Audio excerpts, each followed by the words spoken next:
Hello, dear friends, partners, colleagues, and everyone who is interested in community development and inclusion.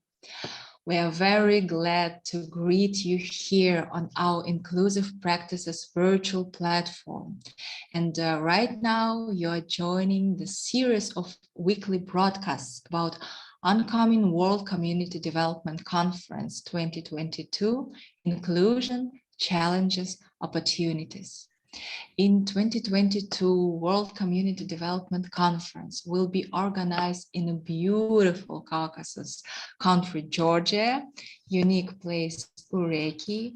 And my name is Inessa Missetskaya, and I am very pleased to be the host of this broadcast because every week here on our Facebook page, World Community Development Conference 2022, we meet interesting people and discuss a lot of crucial details of community development and inclusion. And today I am happy to introduce our dear guest, Dominique Schlupkothen.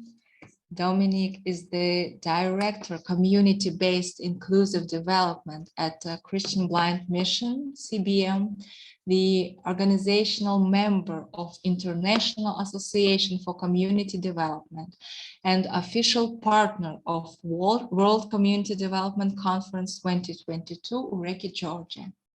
Hello, Dominique. It is very nice to see you. Thank you for joining us today. Thank you for that you are here. Hello, Inessa. It's my pleasure. Thank you for inviting me today. Yeah, Dominique has worked and lived in Africa, Asia, Europe, and in the past 15 years, Dominique has served in a number of programs supporting the implementation of participatory approaches, engaging with persons with disabilities, with their communities, to achieve meaningful and sustainable change. So, Dominique, I think that today we have a lot to discuss during our today broadcast about community development and particularly about community-based inclusive development. So, dear friends, we are asking you, please be active, leave your comments, send your messages, send your questions, and we will be more than happy to answer them. Yes? So, Dominique, I think that it would be right to start our conversation, our talk, with a little introduction to CBM, the International Development Organization you represent here today. So please tell us about your organization and your project. Thank you. Thank you so much, Inessa. I will introduce a bit what CBM is doing, what my role is, and I will share a few slides which will support what I'm saying, but will mainly be there to add to our discussion. So I'll share my screen. I hope you can see my screen now. Yes. And start a bit with CBM. So CBM is an international development organization, and we're committed to improving the quality of life of persons living in the poorest communities of the world, with a focus on disability and persons with disabilities.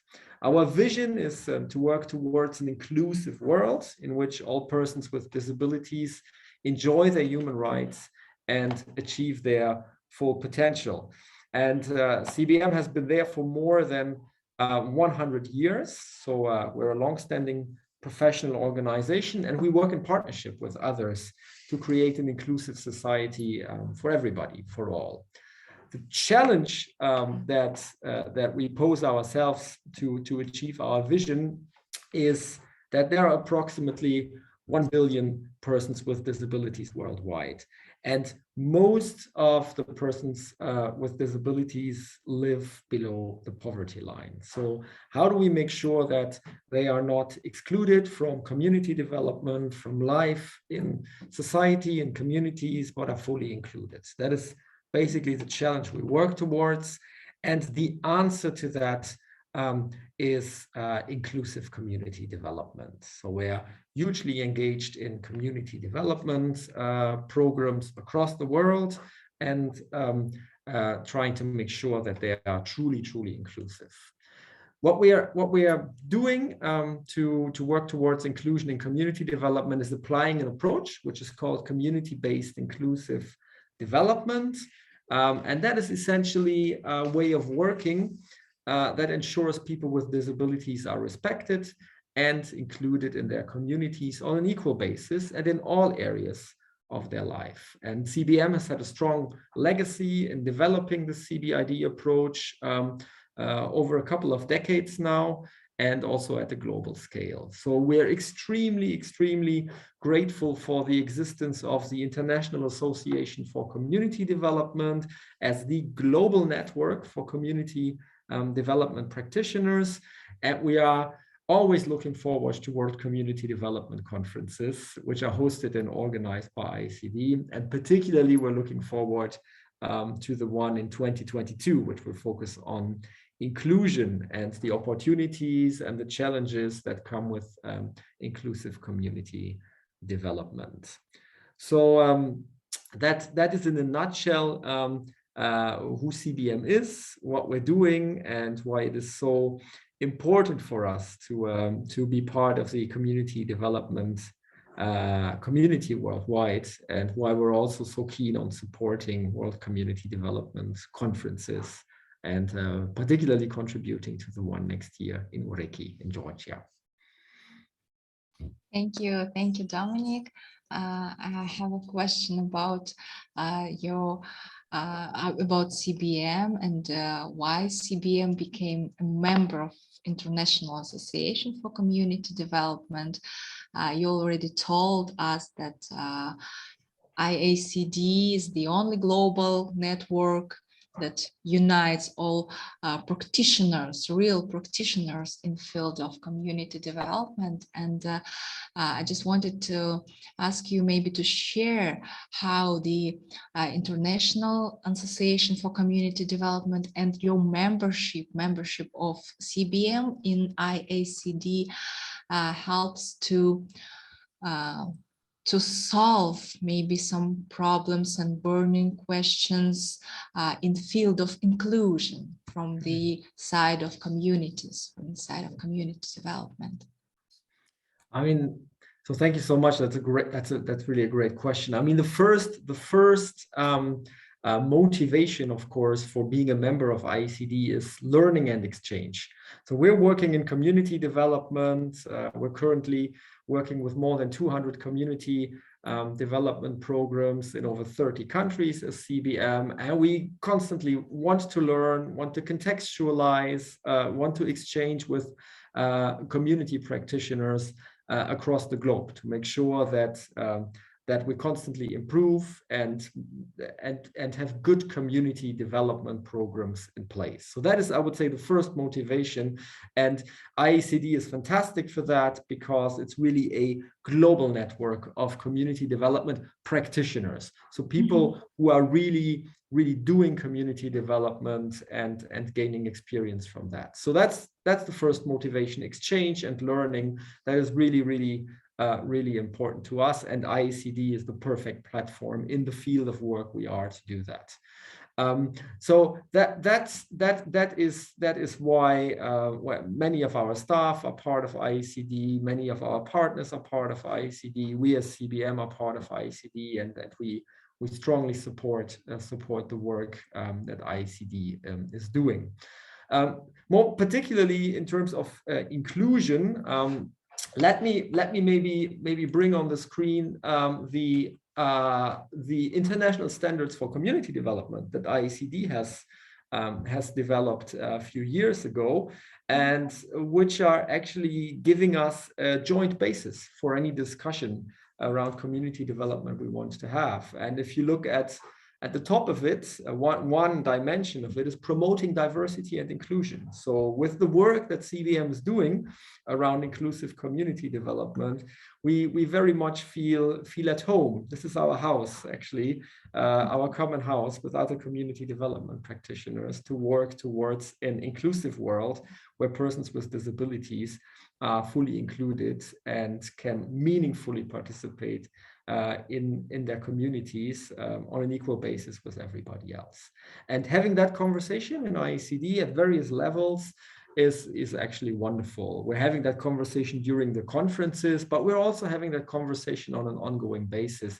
In the regional fora of IACD, we're having that conversation around publications, discussion with academia. CBM has a number also of partnerships with universities. I could maybe name one, which is very important to us, with the university in Cape Town around disability inclusion and community development. And we try to bring that expertise, that knowledge into the partnerships and into the network of IACD, but at the same time hear from others and really want to learn from each other. So that is in a nutshell why IACD is a wonderful platform for collaboration in the context of our vision and mission as CBM. Yeah, thank you for your answer. And it is true that this is the unique possibility to have a practice exchange with real practitioners. And of course, the organization, IACD as the organization, it is the perfect place where we can do that. And the values of IACD and the international standards for community development, of course, these standards demand from everyone to be really involved, to be really included. And of course, this is the case when inclusive communities can work and can be successful. So now we see the motivation, and thank you again. And Dominique, I have one more question for you as the person who is passionate about inclusive community development. So you worked more than 15 years in this field, in field of community development, in field of inclusive communities. And of course, we understand that community development and inclusive communities, this is not the easy subject to work with. So the question is, what is your own motivation and inspiration to keep this route and to make it the main line of your professional life? Yeah, well, I would say the main motivation at a very personal level is, of course, to contribute to a more equal, more just, to contribute to a fairer world. That I would say is really the basic motivation. That is also how I grew up. That represents some of the values in my family. I come from a very diverse and multicultural international background. Lived and grew up in several countries. So trying to make sure that the world gets maybe a bit better, being able to contribute a little bit to a fairer and more equitable world. That is, I would say, the main motivation. And then looking at the situation of persons with disabilities in many communities and societies across the world, I think we can fairly say that often they are discriminated, there is stigma, there is exclusion. So trying to make sure that also vulnerable populations, vulnerable people are truly included in their communities and society. That is the key motivation for me to do this work. And then, having worked now for a number of years with various partners in different countries across the globe who put all their passion and all their energy towards the inclusion of persons with disabilities in their communities, is something, of course, that is highly motivating and exciting and gets me out of bed every day. Thank you for this personal sharing, your personal thing that you are sharing with us, and this is great and very pleasant to hear this motivation to contribute to the world and to make these values that you that grown you up. So now it works. Thank you. And we already have comments on Facebook, Dominique. Everyone is greeting us. Hello, friends. Thank you for meeting, Dominique. Good afternoon, Dominique. I'm glad to see you from Elena Bolotova. Hello, friends. Nice to see you. Have a good discussion. And another comment. Good day, Dominique. Good to see you. Thanks for important discussion and presentation. So, of course, this theme we're talking about today, it is very important and very actual for everyone who is working in community development and inclusion, inclusive communities, and in the field of disabilities. And now getting back to CBM perspective, I just wanted to ask you, maybe you will share some issues or burning questions of inclusion in terms of community development that CBM is keeping as the main challenges to solve right now. Mm-hmm. Yeah, I mean, I would maybe point at the situation that we have gone through and lived through over the last almost 2 years now with the pandemic, which has actually very clearly shown some of the critical topics and issues in inclusive community development. It's been highly interesting, I would say, to see how the pandemic, a situation like a global pandemic, has underscored the importance and relevance of inclusive community development. I will be able to illustrate this with a few examples, but I think the most important message is that very quickly everybody has realized without a community response, a true community response, no one, no country, no society in the world will be able to handle the pandemic and also make sure that no one is actually left behind. So what we've seen with regards to persons with disabilities more specifically is we've seen very quickly a breakdown of individual support systems, which made the situation for many very precarious. So access to basic necessities, to water, food, medicine, was all of a sudden not available anymore. Something that many of us, take for granted because those support systems weren't there anymore. What we did as CBM is we looked at the situation in the beginning of this year with a little bit of hindsight. 1 year into the pandemic, we conducted a number of surveys with our community development programs to better understand. And one key result was breakdown of support systems. Access to basic necessities was cut down, and we felt that immediately during the first lockdowns in 2020. With that came a loss of income for many, and often with no social security to compensate for that. And for many persons with disabilities, in particular, a decrease in personal autonomy, because no personal assistance was there anymore, no possibility to actually access some of the basic services in the community anymore. So that is a bit on a high level what I can summarize. I've brought a few examples and also quotes from some of my colleagues in the communities we work in, and also for some of the community members we work with. So just to illustrate that a bit, for instance, I have a quote from Zambia: "Even food at home was affected somehow because I did not have enough money to buy food for my children." So that is the financial side of things. More than anything, the pandemic affects our finances. The pandemic put us down a lot. We were already spending the last savings we had to loan. So that shows the financial side of things. I would say these are similar effects that many community members have felt, not only persons with disabilities, but the disparities have worsened between those who actually were able to manage through the pandemic and those who were left behind. And many of these are actually persons with disabilities.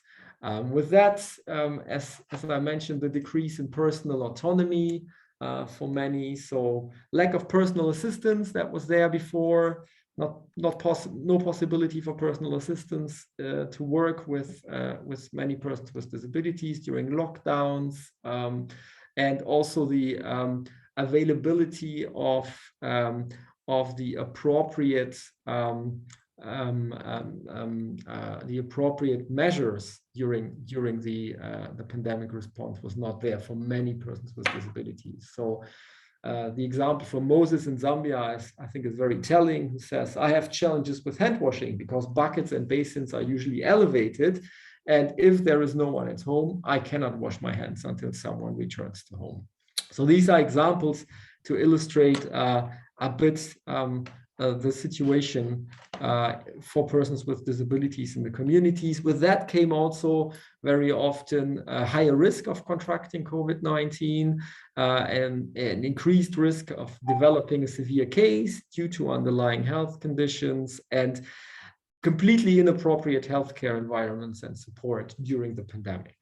And the government responses that were put in place in many countries were actually not accessible to persons with disabilities. And that meant that communication was often not accessible. So very often persons, for instance, with hearing impairments were not able to understand what's happening. What is the response? Because it was not available. Or persons were simply not able to access any response measures, were not able to go to the hospitals, were not even able often to access vaccines where others were able to access vaccination campaigns. So this is the impact on persons with disabilities. I would not want to mention this without also mentioning the impact on the community workers themselves. So the safety of community workers has also been a very big topic for us, ensuring they have personal protective equipment, ensuring that psychosocial well-being is also addressed. The psychosocial side of the community programs has definitely become a focus. So we've really tried to also provide more psychosocial support over the last 2 years. And of course, I mean, traditional face-to-face approach was challenged during lockdowns. We had to adapt to hygiene measures, and we still do all the time, making sure that water points are accessible, soap, sanitizers, masks, vaccination campaigns reach everybody, including persons with disabilities. So that's a big part of our work. I'm just showing you one more example quote I brought, which takes us now a bit more into the positive side of things, because I also wouldn't want to say that everything is bleak. I think the pandemic has also brought out the best in communities and people, and we've seen that in many places as well. So we have been able to build on long-standing relationships and trust. There has been a lot of solidarity and collaboration within communities, and that has been actually really crucial. And networks grew, and people managed to engage remotely in those networks for many, though we shouldn't forget that there is also a digital gap until today. I mean, the conversation we are able to have here today is fantastic on Facebook and through e-conferencing tools, but not everybody today still has access to the internet, has access to those means. And that is a very dire reality in many community development programs we're engaging with. So there is I would say there has been a harsh reality, but there is also some hope. We've seen networks grow. We've seen people working together in solidarity. We've also seen a focus on the more emotional side of things. So I brought a quote here from the psychological first aid work we've done, really focusing on the psychosocial well-being of the communities, and we've trained actively our field workers, which I would say had a double effect. The one thing is it was good for the field workers because they also felt helpless in many instances in this new situation, but of course it was also good for the communities they're engaging with, because the psychosocial well-being and psychosocial support has been a big need during the pandemic, and it is until today. Going maybe one step further to complete the picture, we've also seen that the pandemic has been, do I dare say, an opportunity? Yeah, well, maybe an opportunity in certain instances, to also pitch in and for persons with disabilities to become part of the response. So where it worked well, to contribute to the response, and also showcase that persons with disabilities are active members of the community and do contribute to the community. So that is something that we've seen in many places, and driving it even a bit further, we've seen that in some instances the pandemic has helped to take big steps forward in terms of disability inclusion and inclusion more broadly. I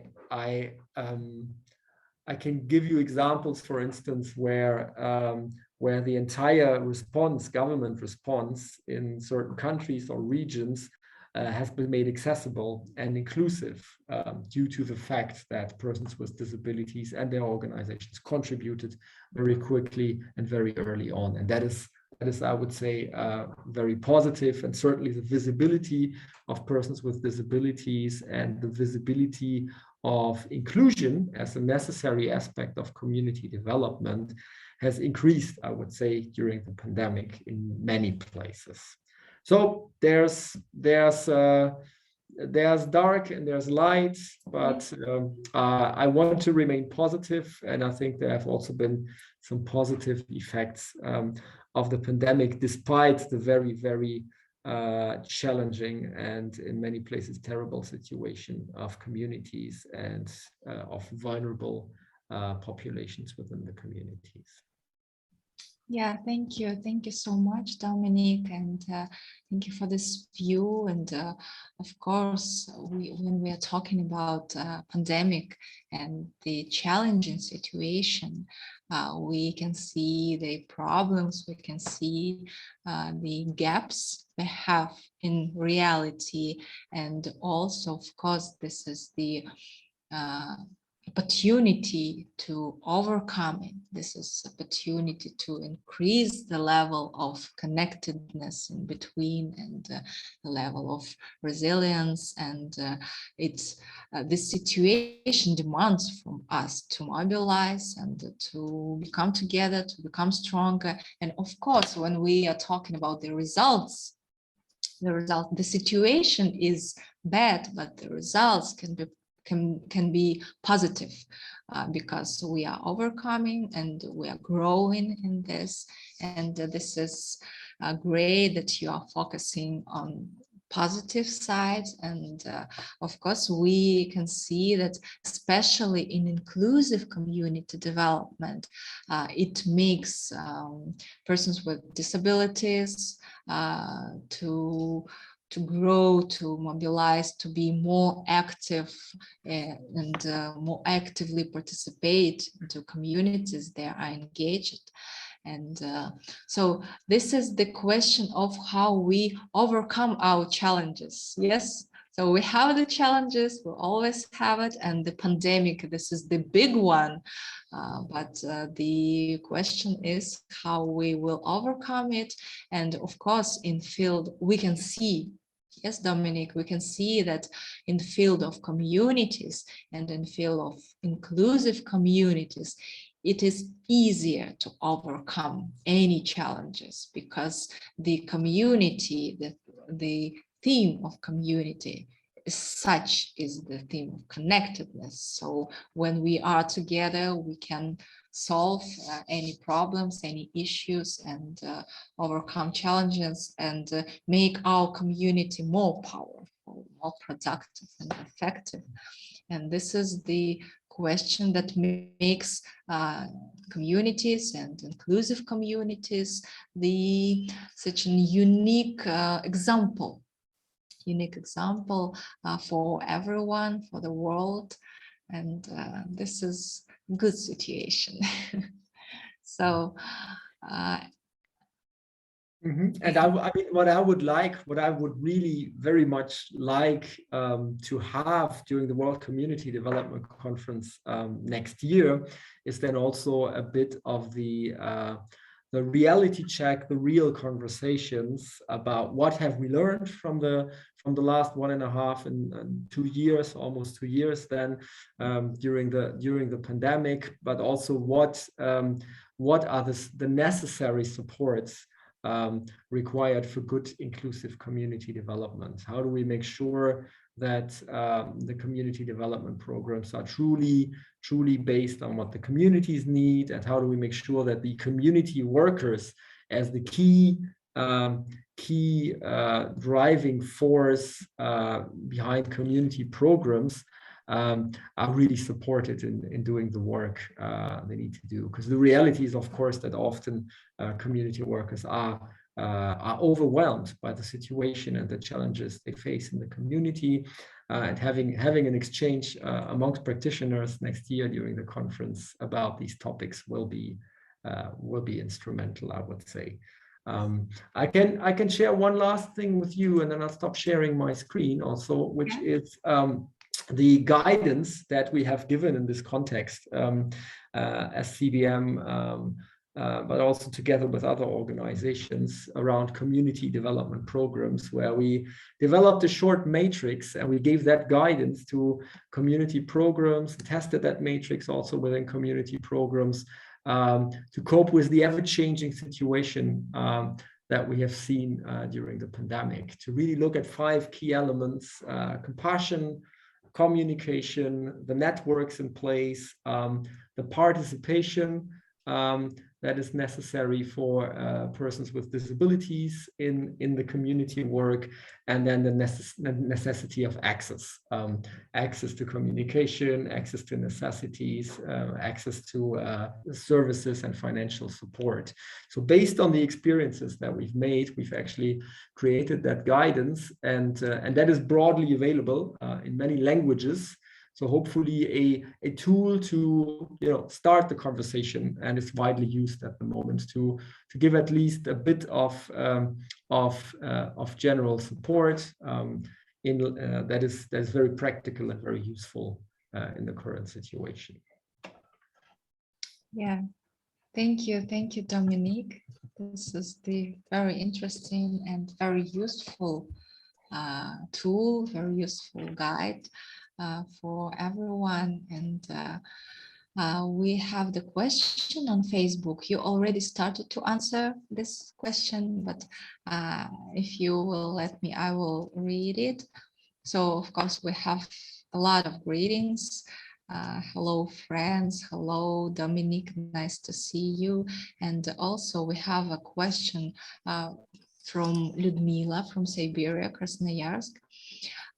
What do you think is really important, and what connects people within communities? So we have this question from Ludmila. What is really important in communities and what connects people? Mm-hmm. That's a wonderful question. I think there are many elements that do connect us. I would say probably the basis that connects us is our values, is our common values that we share, and that is nothing that is necessarily given or already there. It's something to discuss and exchange and also talk about every day. So I would say that is definitely something to connect us, to talk about the values, what is driving us in community, in our life and also in our community. Then I think the other thing is that we're human, we're social beings. We've seen how much we suffered during lockdowns and the pandemic because we were not able actually to meet with other people. Despite all the technology that's in place, ultimately, we want to exchange, we want to see people. So that I think is also something that is a very, very, very important factor, that we're social beings as human beings, and that's quite naturally connects us. And then everything else we see happening in communities, all the exchange, all the different activities, all the solidarity and support, is in a way based on that we have some values that we share, and that we have a natural tendency to exchange with others, to want to be close to other human beings. So that would be my natural answer to the broad question of what connects us. And then everybody is valuable. I mean, that is definitely I think a very important thing in community development. Everybody can contribute to the community, so let's make sure that everybody is truly included and can participate. Dominique, I think that Ludmila will love the answer you gave us, and I think that she will agree that the connectedness we need, this is the biological need, the biological ability of everyone, and this vision, this point of view that you gave us, that we are human being and that we are the part of society, and to be connected, to be engaged within the community. This is our natural quality of human beings. So of course, to remember it, to discuss it, to make it the main value of our practice, of our communities, this is what makes the community strong, and what is very important. Thank you for this question, or for this answer. Thank you. And we started to talk about World Community Development Conference. So CBM actively participated World Community Development Conference 2021 in Kenya. And now, Dominique, please share some plans and expectations for upcoming World Community Development Conference, inclusion, challenges, opportunities. It will be very interesting for CBM. And from your point of view, what is the advantage of such an international event in terms of inclusive communities?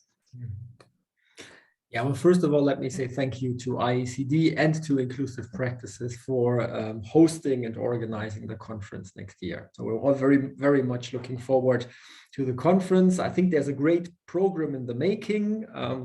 In addition to all the fantastic experiences in disability inclusive community development, or inclusive community development more broadly, that we will hear and will exchange about. We will have Professor Tom Shakespeare, a leading academic in disability studies, with us, who will be able to exchange with us. So that will be really, really interesting and important. I'm very much looking forward to that. So the exchanges are one big expectation I have, exchanging on inclusive community development and having a very honest exchange about what works, showing good examples, but also having very, very honest and open exchanges about the challenges that we're facing to make sure that in community development programs, really everybody is included. Really everybody is included. I mean, that I would say is the main thing. So this is one of my expectations. And of course, it's great to have an international perspective on this. And there are not many many opportunities like the World Community Development Conference, where you can have that truly international exchange. So I'm really, really looking forward to that. I hope we'll be able to meet in person, but if we can't, then we'll meet online, and it will be great as well. So I'm really, really encouraging everybody to register for the conference, to participate, and to make it a lively event, which largely depends on the participants. I'm sure there will be a great preparation, but then people need to come, need to participate, and I'm very much looking forward to that. Yeah, of course, the World Community Development Conference, it is for people and with people. It includes everyone, and of course we will not have the real practice exchange and real community development, the process of community development, without our participants, without practitioners engaged and involved in this process. So dear friends, we remind you that abstract submission for World Community Development Conference is already open, and you can use the link below this video, and you can visit the website and choose the format of your participation and join this global gathering. So we are very happy to answer all your questions and to help you to participate and to become the part of this global event. So we are waiting for you. And Dominique, I want to thank you for this very nice meeting, and thank you for joining us today. And it was really nice to have this conversation with you. And dear friends, thank you for your support, for your comments. And I think that this is not the last meeting we have. I mean, via broadcast. Of course, we will meet you during our next working meeting of International Support Group of World Community Development Conference. But I hope that this is not the last broadcast that we are preparing for our audience. So thank you very much. Thank you, Inessa. Thank you for inviting me today. Mm-hmm. So we need to finish our meeting for today, and everyone, see you here on our Inclusive Practices virtual platform. Let's keep in touch. You can leave your comments, and if you will watch us rerun, so leave your comments and we will answer them. So everyone, goodbye. Thank you again. Bye.